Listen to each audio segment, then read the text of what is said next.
So Kai, welcome everyone to the launch of the 27th issue of Garland magazine called Estuary. And I'd like to pay my respects to the traditional owners of the land where I am at the moment, the Wurundjeri people of the Kulin Nation, and pay my respects to their elders, past and present, and to the elders and the ancestors of the lands where you come from.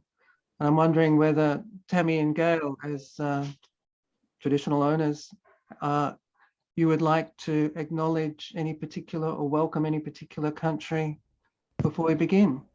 Tammy? Absolutely. So I'd just like to acknowledge the Wadawurrung, my family, the Wadawurrung people, and acknowledge my nan and my mum, and pay my respects to all of my elders and all of you on the call today. And I would just want to acknowledge that I'm in Melbourne at the moment, that Naam is the language word for Melbourne, and pay my respects to the Wurundjeri and the Boonwurrung people, or the Woiwurrung and the Boonwurrung. And yes, so that's me. Thanks, Tammy. Auntie Gail, would you like to say thanks, something? Tammy. Tammy and I share a boundary on the Werribee River, and I'm one of the Boonwurrung. And so some of you are sitting on our land or our other neighbour Wurundjeri. And yeah, I'm actually sitting on Yamatji land over in Western Australia in what's part of the Midwest. And so I'd like to pay my respects to all the different people whose land we're sitting on, all the First Nations people, including Brazil. Thanks so much. Yeah, Thank you, everyone. I'm just wondering, Mel, I'm not sure if you're with us in Ramingining. Oh, I used to live there. I am here in Ramingining. I'm just being shy. Yes. I'm Gamanjan. You're Gavanjang. I'm Gutjan. Gutjan. Good. Hello. Does anyone else have anything to say before we begin? Well, terrific. So this particular issue, Estuary, is part of the series of Garland, which has been looking at the binaries that divide us in the world, like East, West, past, future, and human nature, where there's usually a kind of a hierarchy in terms of one being more important than the other. And to look at the way in which objects and making bring these two together in some way, so that they're seen in relationship, in the way in which a three-dimensional object can have a front and a back, or a top and a bottom, or different sides, that it helps us understand the world that isn't just collapsed into one particular value, but can have different perspectives and elements on it.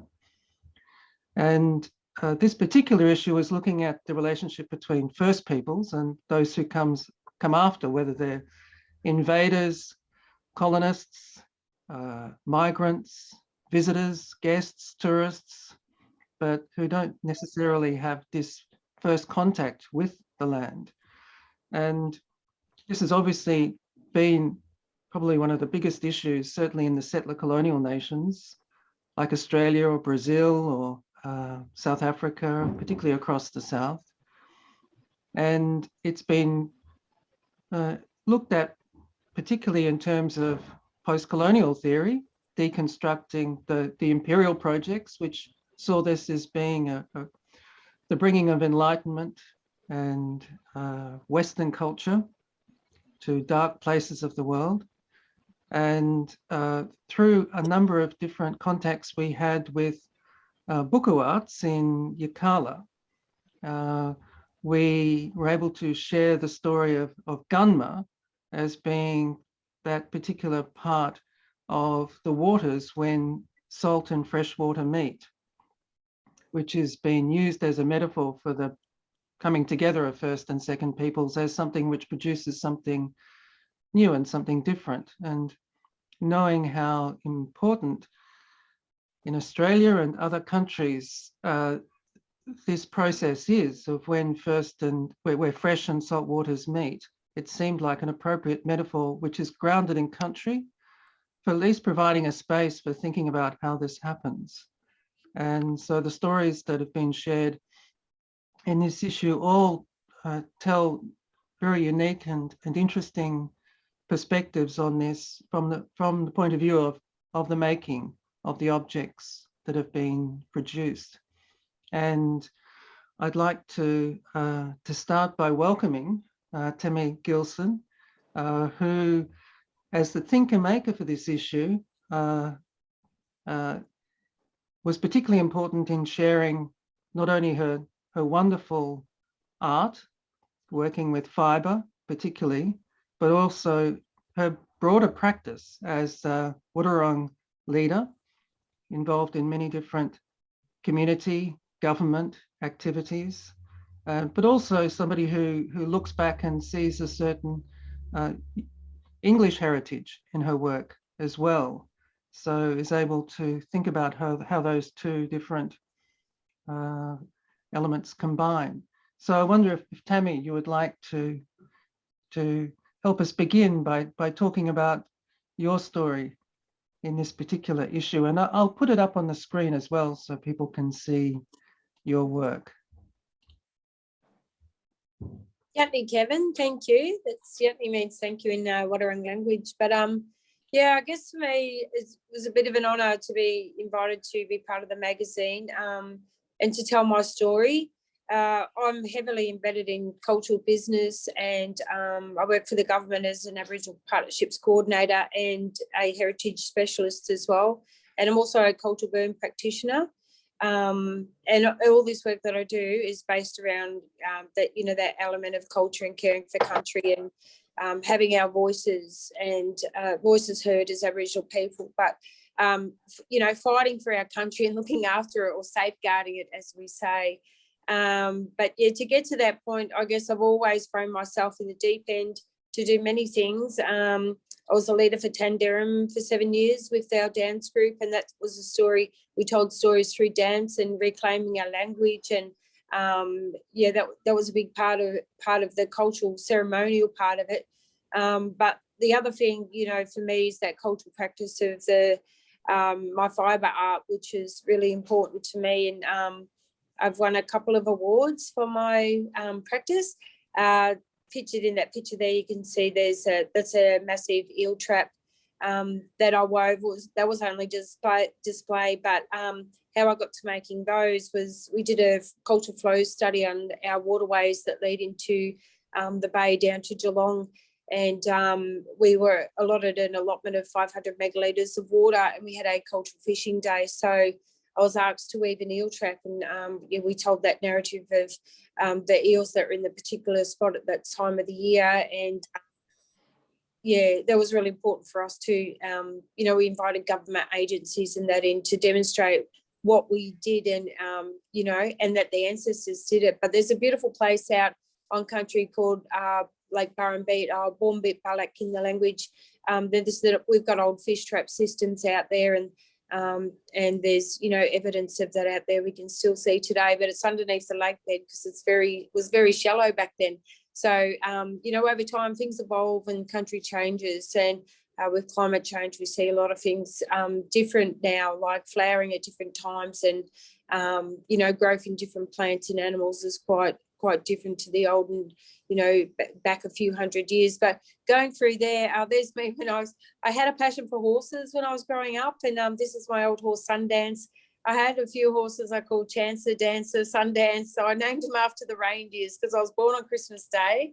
And yeah, it's just I feel like horses always had that really strong sense of spirit. And in the background there, that's the place Gordon where I grew up.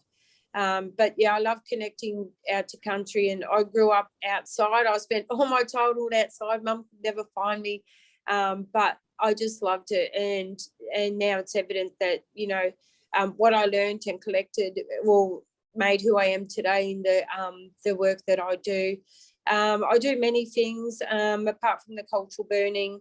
I'm doing the rare trades fair at the moment in Ballarat at Sovereign Hill. So we're running a series of workshops, and as there's me there in my cultural burn outfit. So I just held the first Victorian Aboriginal Women's Fire Camp in Balan. I just held that with support from the National Fire Sticks Alliance group, which I'm a part of. And we had about 60 elders and younger ones come through and learn about managing a landscape with fire and how important that is, and learning about traditional ecological knowledge, which is applied and learned. And that all links back into our waterways and back into our fibre plants, our sedge and the kumbungi and the flax. It's all, all really important. But the way I see things, I just graduated from Deakin University. I did a graduate diploma in land and sea country management. And it's kind of like you have to get a certificate to sort of have your voices sort of listened to and stuff. But it's just put me at that next level that now I can, I'll go out and do talks and I write, and I get a lot of invitations to do different things. I've been a cultural advisor on the SBS mini-series New Gold Mountain last year, and it just opens up so many opportunities. But my messaging behind all my work is that we really need to care for one another and care for our culture and look after it the best that we can, because this is all we've got. And when I see destruction and erosion and all those sort of things out on country, like, I'm developing or coming up with different projects that my cousins and I are sort of working on, that we can sort of manage things the best that we can. But yeah, I love creating. It's who I am, and very passionate about it. Thanks so much, Tammy. Does anyone have any comments or questions for Tammy? We can open it up if you have something you'd like to talk about with Tammy. Gail, you're on mute. Auntie Gail. Oh. Tammy, what fibres are you using? Yeah, so at the moment I've been using flax, only the New Zealand flax, only because I have a lot of it at mum and dad's house, and I can just walk down the paddock and grab it because I and cut it because I live next door. But only the fact because it's nice and long. I was using lamandra and the smaller flax that I collected, but it was too small for me, and especially when you're making the big eel traps, I thought that it was better to use a longer fibre because it takes me so long. But now I'm sort of looking at the elements of going into doing some natural dyeing. I've done some dyeing with some, I did some dyeing the other day with some seaweed, and they came out a really nice colour. And just looking at, dyeing different elements with different, elements like with red gum, just different things. That's where I want to go with it next. But yeah, I'm just sort of translating all that knowledge now. I'm doing a silversmithing course for the Koori Heritage Trust, so it's sort of another layer of the weaving practice, but translated into a contemporary jewellery range. It's really interesting, actually. Yeah. My only other question is, were you able to track back a traditional weave? Yes, definitely. Wow. My great-grandfather from my dad's English side, so dad's his parents were 10-pound poms that came out on the boat. So I've just discovered last year that he was actually a basket weaver, and he used to weave baskets through his family to he'd sell them and buy food. But I learned off to Bunurong aunties, actually, that were obviously our neighbours, but they took me under their wing and taught me a lot of our traditional weaves. But and I've also just discovered too, like with the eel traps that I weave, the Wadawurrung women also added another knot, so it opened up the gap of the weaving coils as you go around. So it actually sits and flows better in the water. But it's all that applying that knowledge. But I spent a lot of time with a lot of different elders, but they're always teaching me different things. So yeah, I've got about 5 different stitches that they've taught me to do. But the blanket stitch is probably the most basic one that I do. Actually, the second most basic. The other one's just a loop one around. But yeah, I think it's going from the process of burning country with fire in the right areas and applying at the right time, and watching things grow and how we cultivate them, and also then with with the digging sticks, how we aerate that place for the for the plants to grow. That's that's a real science behind that, I feel, and that's where I'm sort of exploring more of now. Yeah, actually, Mel in Rumangini would be seeing a lot of these practices too, particularly the hand dyeing, Mel, all the plants. Oh, Munka is it's what an I everyday remember. thing in my life. Yeah, yeah. Yeah. And there's a lot of cultural burning happening too, actually. And that's really kind of exciting because it frees the jungle for the ladies to spot exactly what they need, and they just beeline for it. It's incredible. Oh, nice. There's so much to do in the cultural burn space. We've got the national workshop on in August, the start of August in Cairns. But yeah, I work closely with Victor Stephenson, who wrote Fire Country, and Dr. Peter Stanley. That I have regular meetings with them once a month. Just to be part of that ongoing knowledge and building those relationships with fire practitioners all around Australia. I wonder, Tammy, if you could say something a little about what cultural burning is, because in countries like Australia, and I'm sure it's similar in countries like Brazil, for instance, we have the threat of wild bushfires, and there is a practice of backburning to try and create some gaps so that the fire doesn't, leap across, or at least it takes some time. What's involved in cultural burning? Can you explain a little?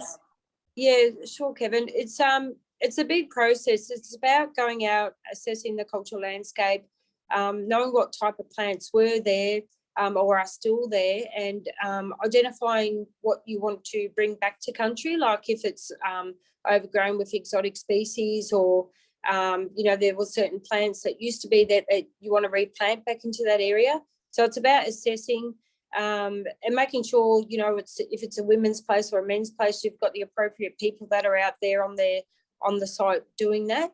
But it has to be a place that's culturally significant for us. Like it's not like a fuel reduction burn, which they do with our Department of Environment, Land, Water and Planning at work. But it's, you have to identify the place.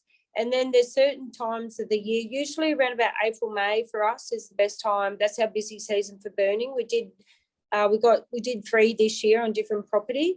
But we apply a gentle, cool fire. And, the smoke has to be a real nice grey colour, and the leaves all dance, so they're all nice and happy.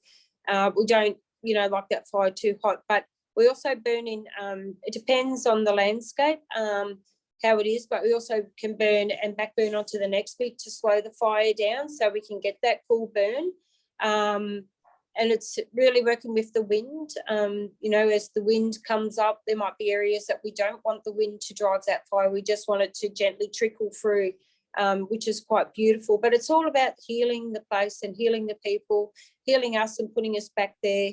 And then after the fire usually comes a rain. So generally, where I live, Ballarat, Geelong sort of area, we normally wait for 2 big rains and then we put fire through the areas.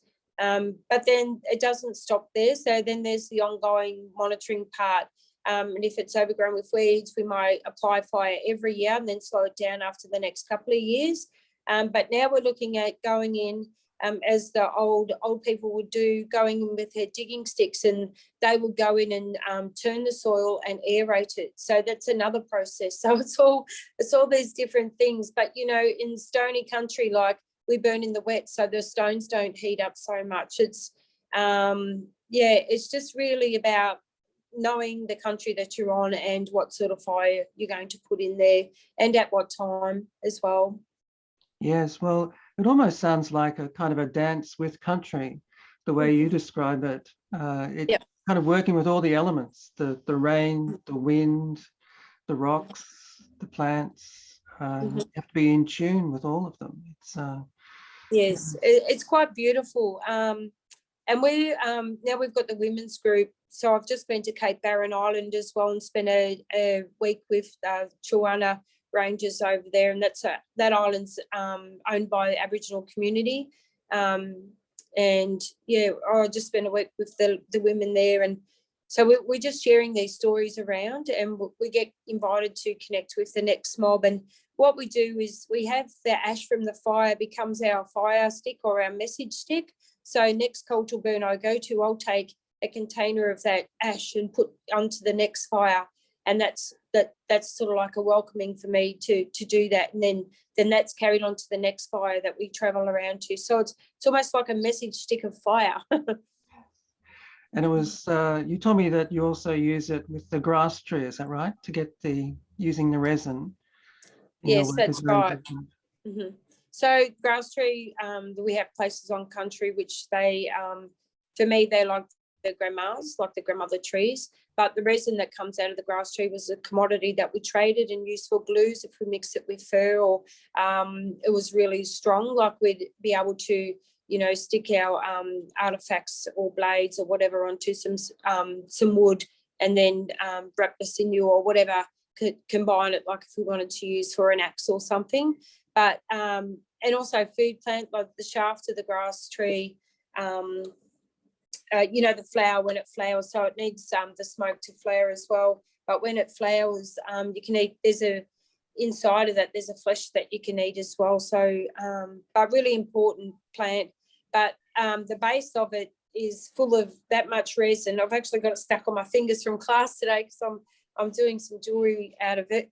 But it's really beautiful. It smells beautiful, and it's almost like, I call it like blackfellas incense. It's really nice and calming, and it's really beautiful to work with. But that it needs fire, and you can always tell if the country hasn't been burnt by how long the skirts are on the grass trees, and that's really nice in itself too.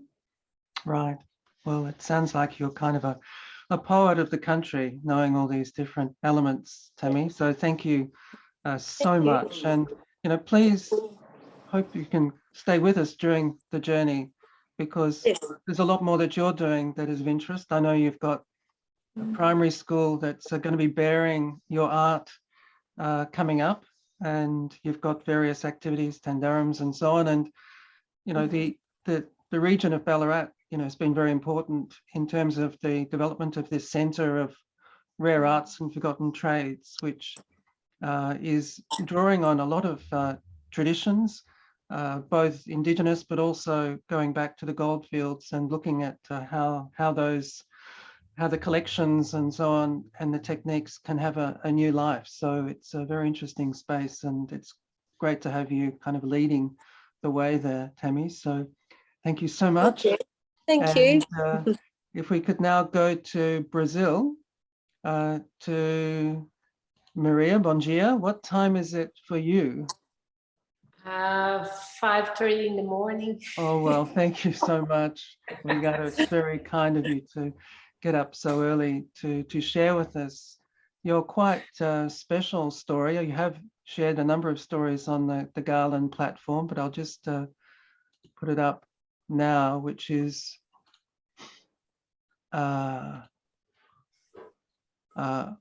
a number of Brazilian works that brought the cultures of the Indigenous Brazil, particularly the Amazon, into the city, and which is part of what you're doing and your relationship with them. So would you like to share with us what's happening with these stories? Well, hi everyone. I'm a little not wake. I didn't wake up, so my English will be a little rusty. But this is part of what I intend to do with my work, to open spaces for the Indigenous people to have their own voice spread. So this is, I work with Araçari Pataxó, who is in this picture with the canoe, and with Kulikirda Mehinaku. And with both their villages and people, I create works of design and art to try to tell their stories and get people to know a little bit more about them, their culture, and their needs.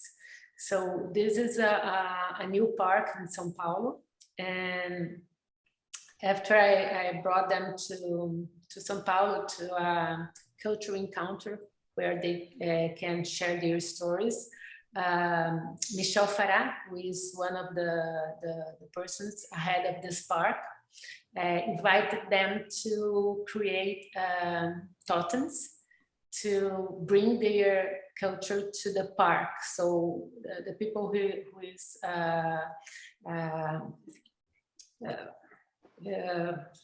biking or walking in the park can get to know them. So they brought the Pataxó, Araçari Pataxó. He brought a canal, an old canal that was used by their people to fish in the sea, and also to a kind of play between them when they race with the cannons. So this is from a whole trunk of the tree, and they just painted, make a new painting, and it was really difficult to bring it from it weighs like it weighs a lot, so it was really difficult to bring it from the village inside of the Pataxó land in South Bahia to São Paulo, but we made it. And in the side of the canal they have a small QR code where you can see a video from his father, one of the caciques, one of the chiefs of the village, telling about the story of their people. And the second work is from Culiqueiro da Merinaco. He's from a village in Xingu, protected territory. And they create a totem about one of their legends. That is the man who became Anaconda. So it was a work of all men of the community, because in their village, their people, only the men work with the wood. So they took turns to sculpt this totem, and this is the snake and the man, the head of the man. So it's a beautiful legend that they well, I will not tell you the legend, so you can read it. But in the totem, right beside the totem, they have the QR code of the chief of the village, telling the story and showing how they do. So here they are in the middle of the Amazon rainforest with the tree, and they begin to sculpt it in the forest. Culiqueiro also say that it's really hard to do that because of the heat and the bees. So, but they need to do that in the forest to take a little of the weight of the wood, so they can carry it from the forest to the village and the work there. I'm really happy to see these two works, and to open this space for them to show their village and their culture, and bring a little bit more of knowledge to the people in São Paulo.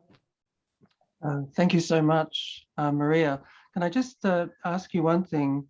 If you see Maria's article, you'll come across a wonderful video when Araçari Pataxó talks about how art speaks for his people. And he praises you a lot in this video. I wonder how you feel about that. Do you feel embarrassed, or do you feel proud? How do you feel about when he does that? I think he's here today, but he just arrived yesterday. I want him to participate, but he was too exhausted to wake up early. And I think I feel a bit of both. More embarrassed because I'm really I do this because it's what I believe we need and not to be on the scene. I want them to be in the first place, not me.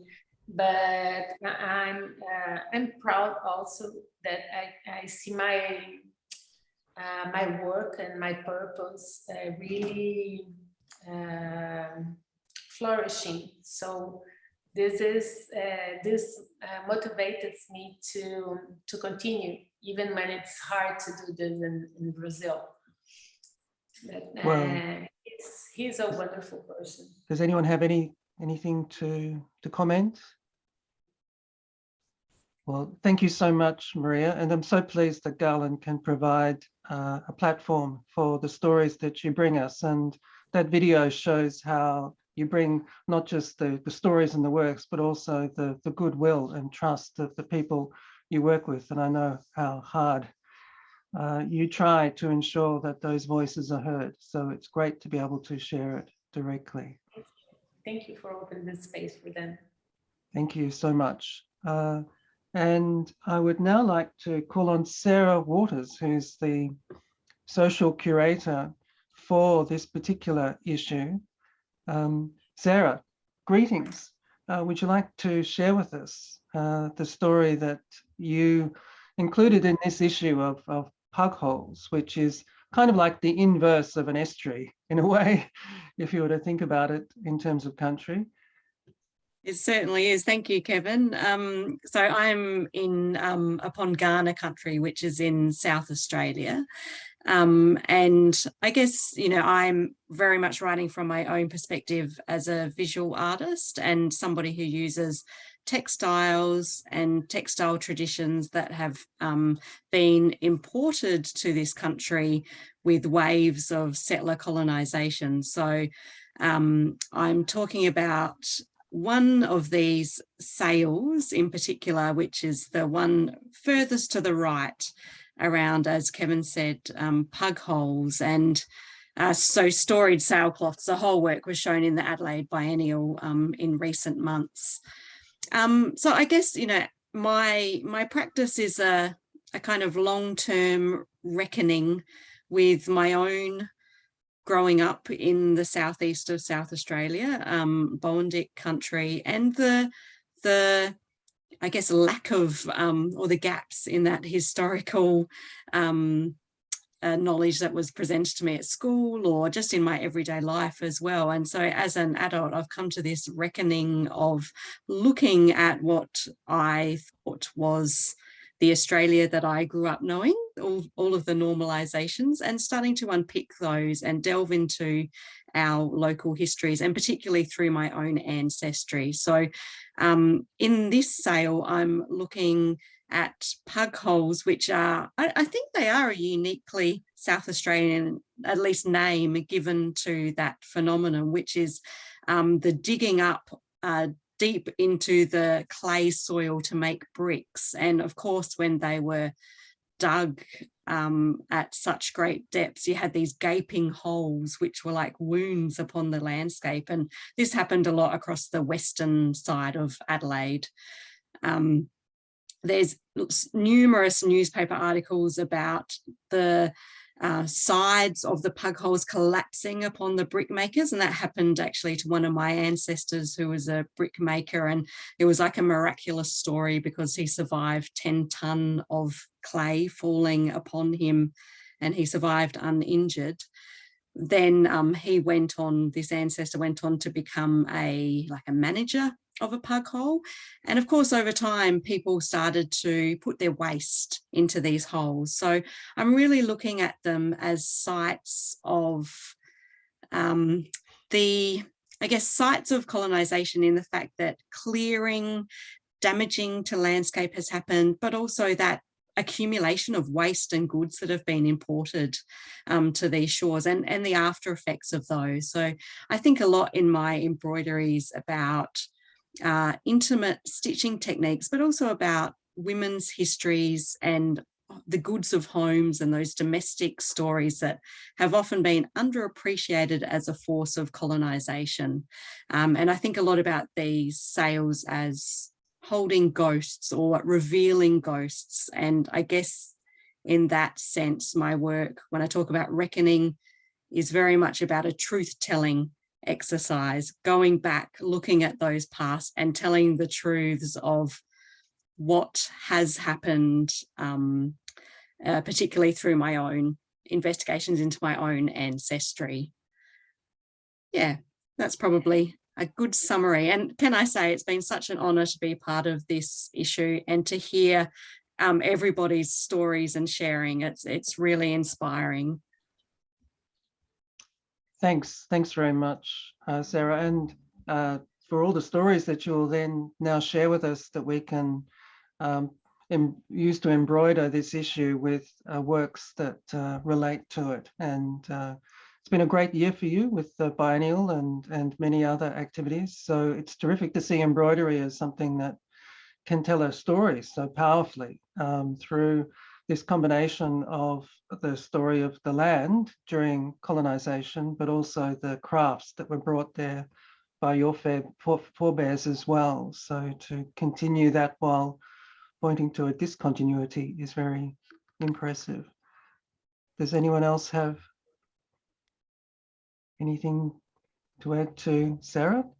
I just want to say that's just a knockout piece of work. Thank you so much, Mel. Can I say it's maybe top secret, but I'm sharing it all with you because it's about to be announced. Those works are heading to the Busan Biennale, where they're also looking at port histories and colonial histories through that whole Biennale. So they'll be spreading that, I guess, South Australian perspective there as well. You'll have wind in your sails, Amazing. Sarah. Yes, that's right. They're sailing away.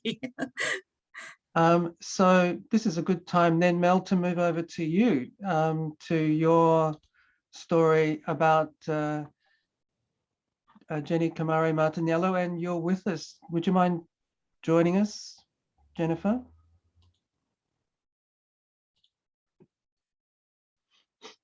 As well? I don't think you came a bit late, so I didn't get a chance to welcome you to this, but it's wonderful to see you here. Yeah. And congratulations on Yes. your recent gong. I know. Thank you. Good. Well, perhaps we can start with Mel, and then, you know, if there's something to say once Mel has talked about the story that she's shared,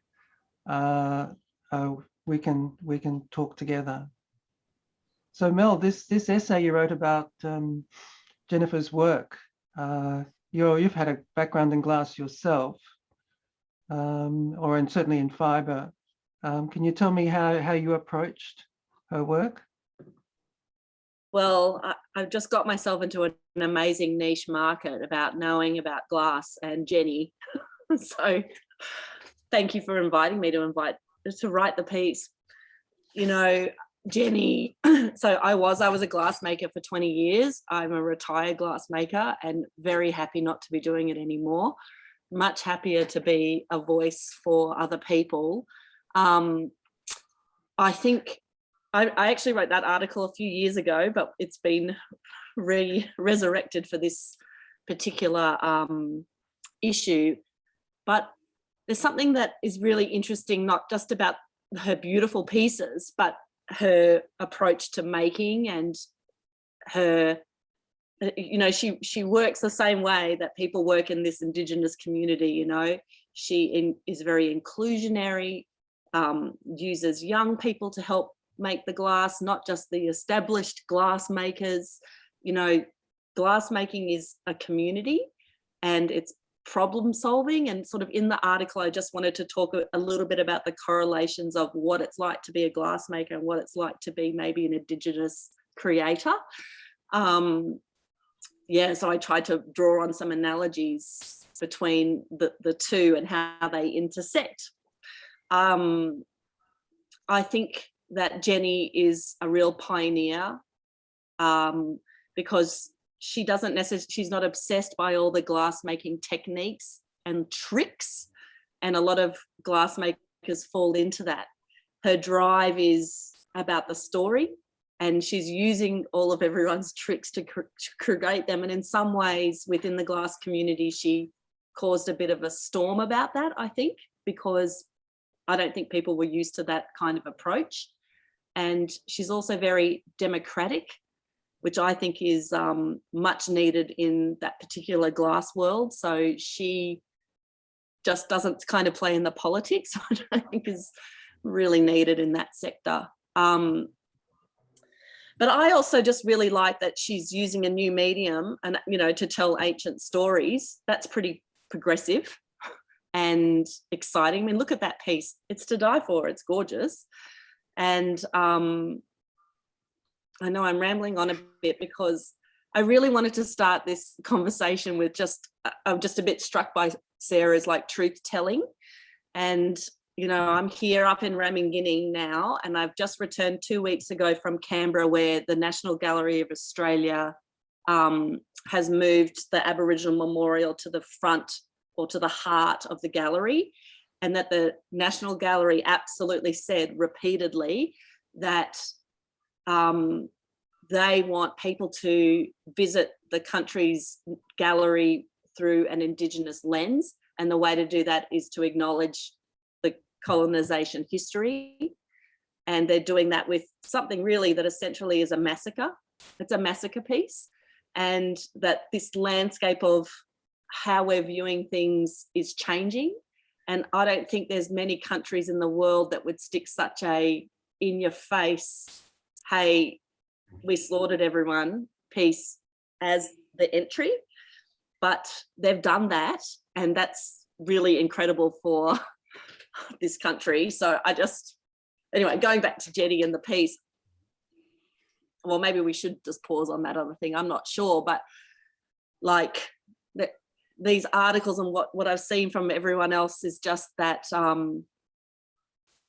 truth telling is so important, but also this democratizing of indigeneity, I think, is happening. Everyone can see that piece, Sarah, straight away and recognize what it is. And then you can go in and really learn that story. And I think before listening to, I've forgotten her name, but it was so beautiful, her work and what you were talking about. And it's very inclusionary, because you can definitely go down a path of talking about these kinds of issues and making people feel bad and discluded, but actually all of these stories are talking about how you can be included. Just to wrap it in, like, that's what Jenny does with her work and how she works. She includes everybody in this process. It's like a weaving circle where they're all sitting together working out the problems, because she's not bound by the technique. She's just going for her idea. And I think she's sort of done a lot in that little glass world and in that Canberra glass world to get people to think a little bit differently and to think more widely about what they're making and why they're making it, and that it's not just about all the tricks. You know, there's a lot more to it than that. What do you think, Jenny?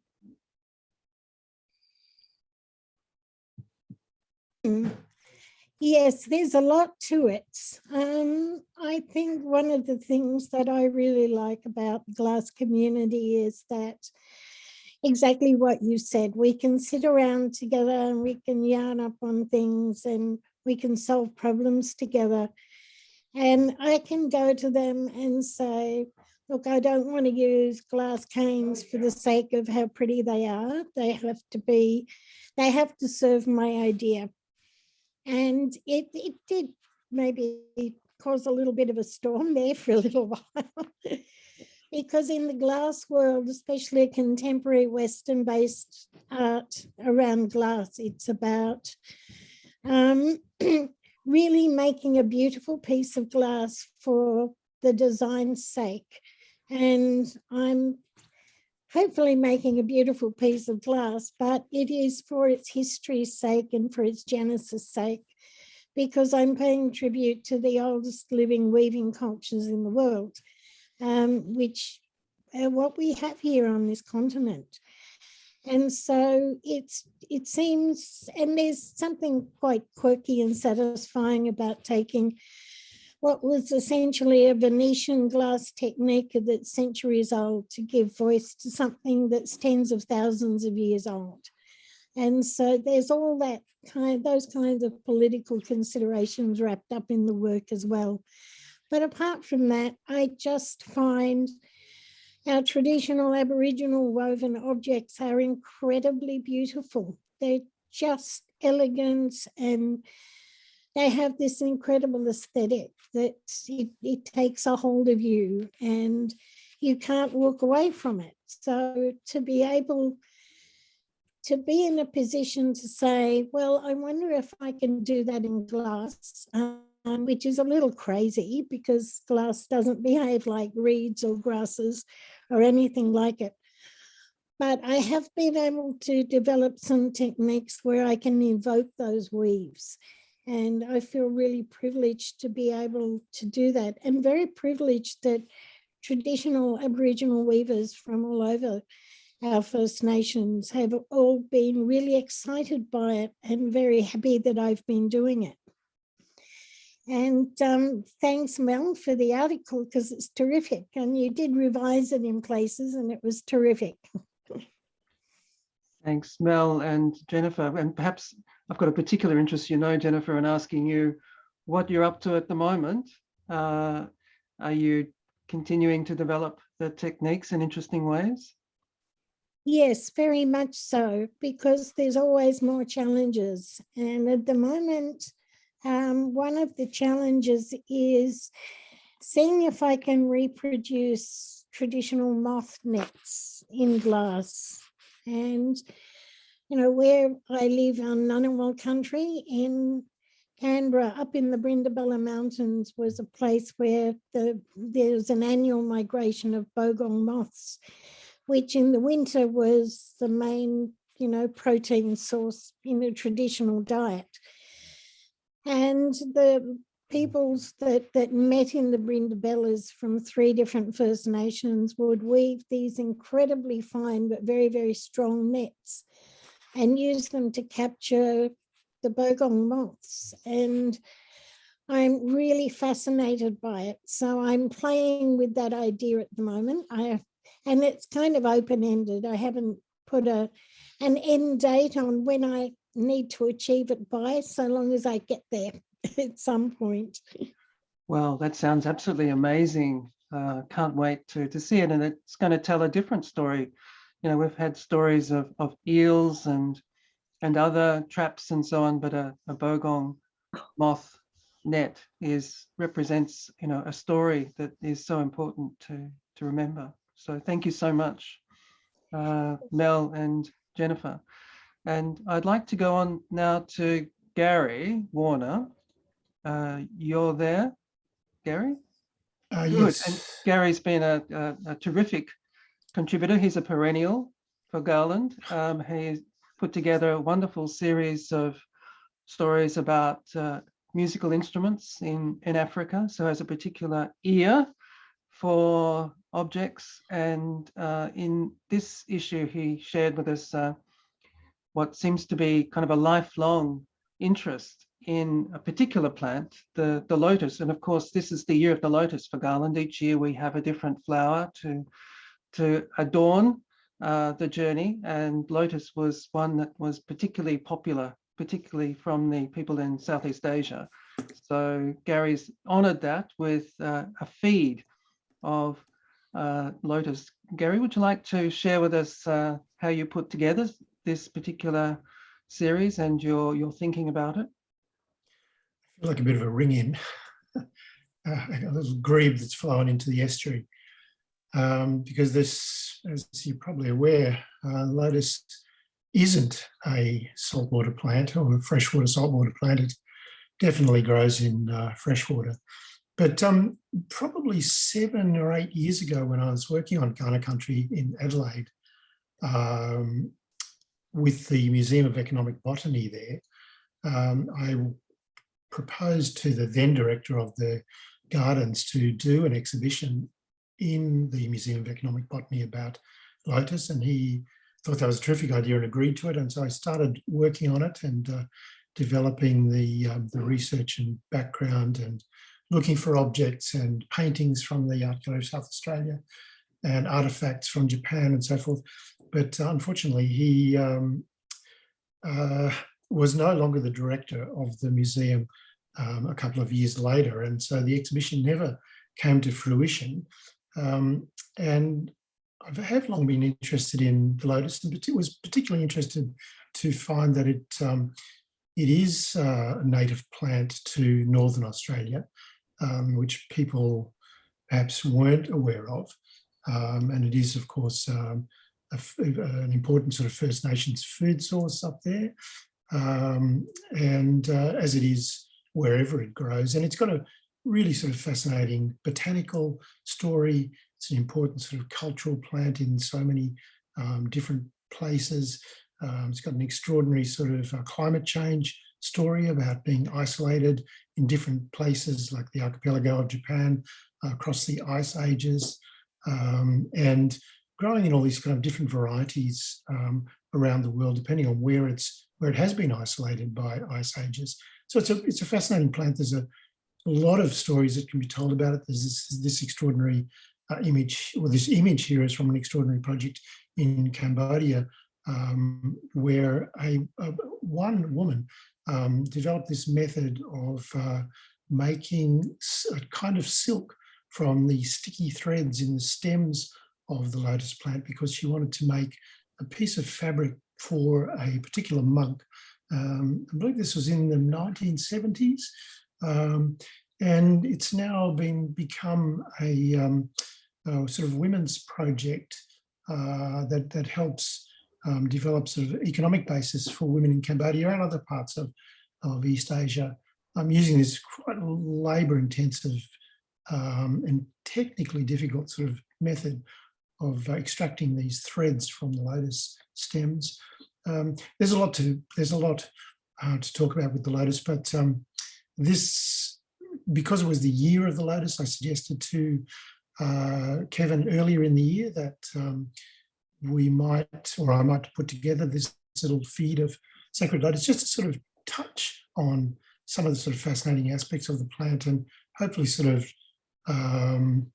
tickle people's curiosity about it, that they could then sort of follow up. There is a beautiful lotus pond in the South Australian Botanic Gardens in Adelaide.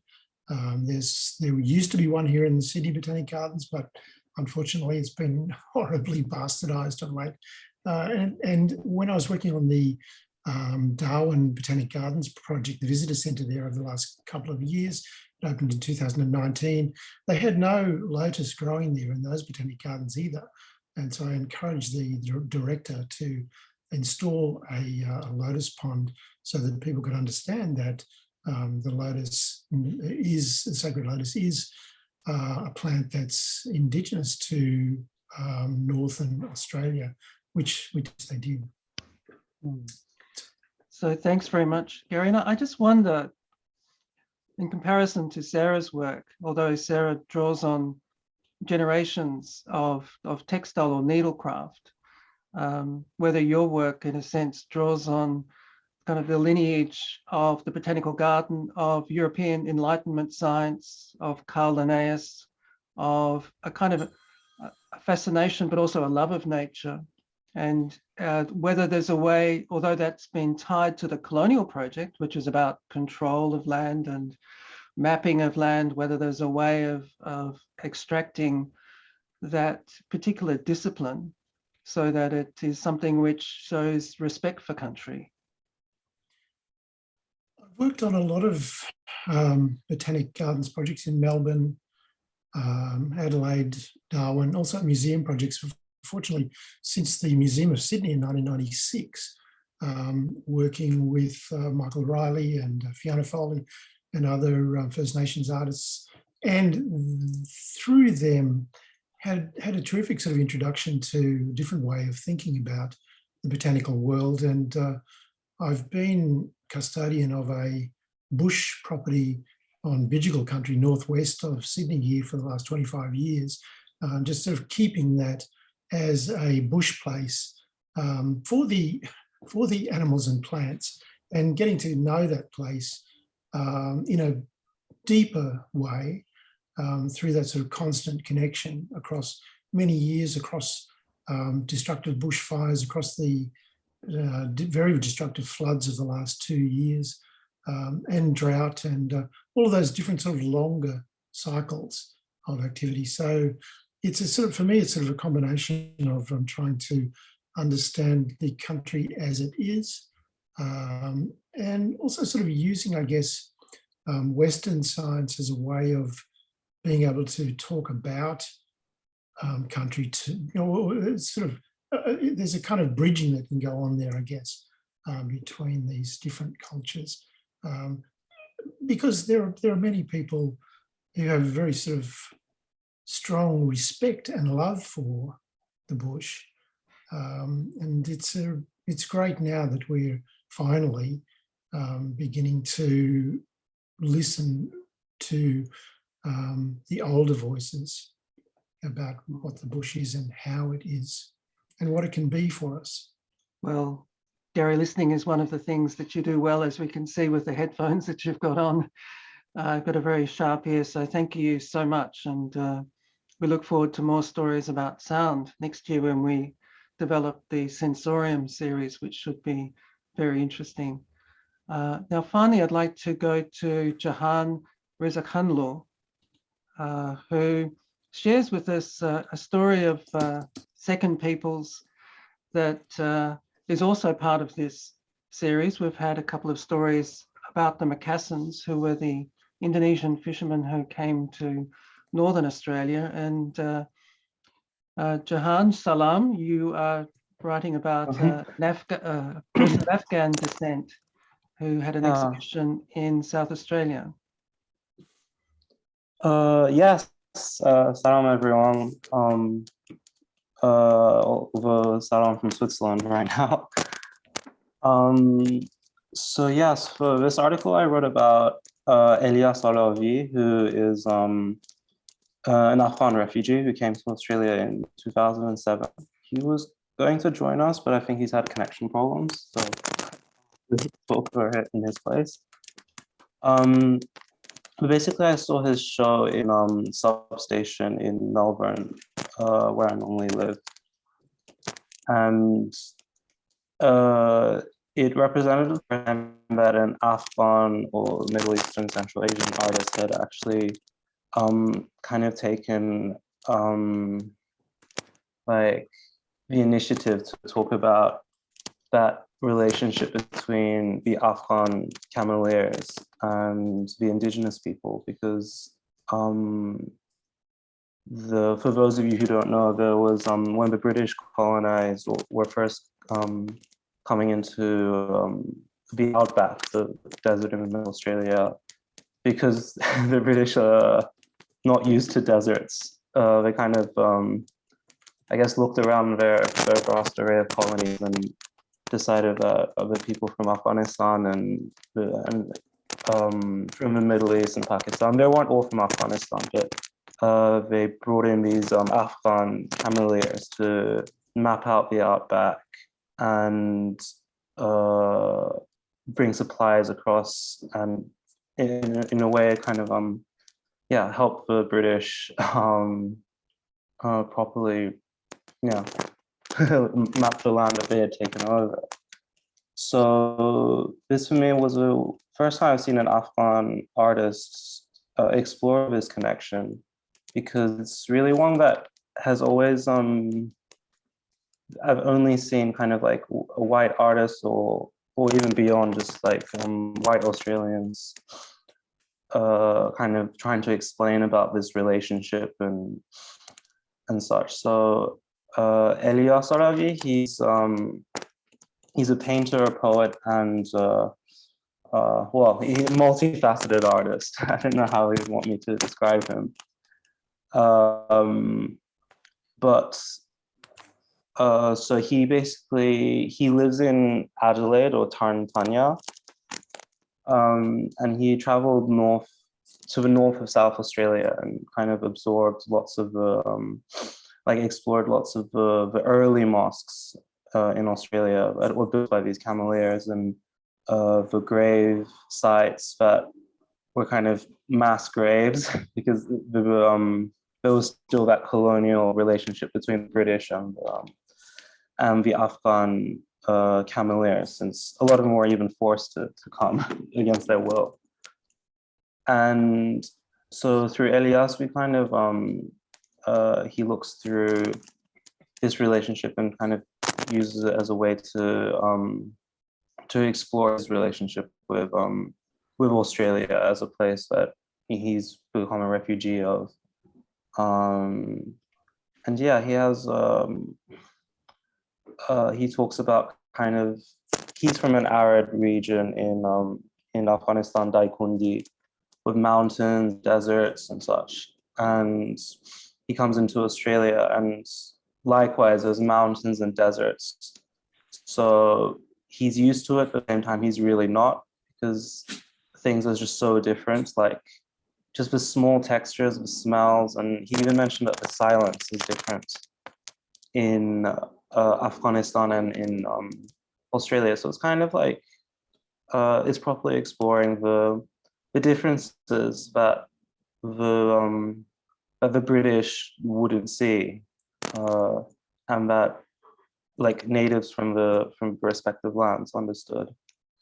And of course, the thing that properly links with this edition of Garland's theme of an estuary is that the Afghan Cameleers were the first people after the British colonization, because of course there was the Makassar in modern day India who traded with indigenous people in the north of Australia. But the Cameleers here properly engaged with indigenous people, and because they are more equal in the colonial context. So Elias, for example, was exploring water a lot, and because it was at water holes that indigenous people and the Afghan Cameleers would meet, which I thought was extremely interesting, and how he incorporates it into his work. Yes, Anyway. thank you so much, Jahan, for that important perspective, and certainly the work of peoples like refugees is very much important. And we are staying in contact with the Hazara weavers. We're featured in Kabul, particularly the women weavers who can no longer go out, but find some kind of relief in being able to share their work, at least with us, so that they know that there is a world that is out there interested in what they can do.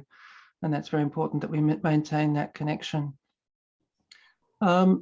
Before we finish up, and I'm hoping we can just stay for a Zoom shot so we can mark the occasion. I'm wondering, Tammy, if you'd like to help us with a word in Wadawurrung that means thank you. Can you help teach us this word? Yes, so it's nyatni. So N-Y-A nya ni. Nyatni. N-Y-A-T-N-E nyatni. Thank you. Okay. And we also have that kalingwaranyal, is let us walk together. Okay, everyone. Nyatni. Would you like to try? Nyatni. Nyatni. Nyatni. Nyatni. Nyatni everyone. Nyatni. Nyatni. Nyatni.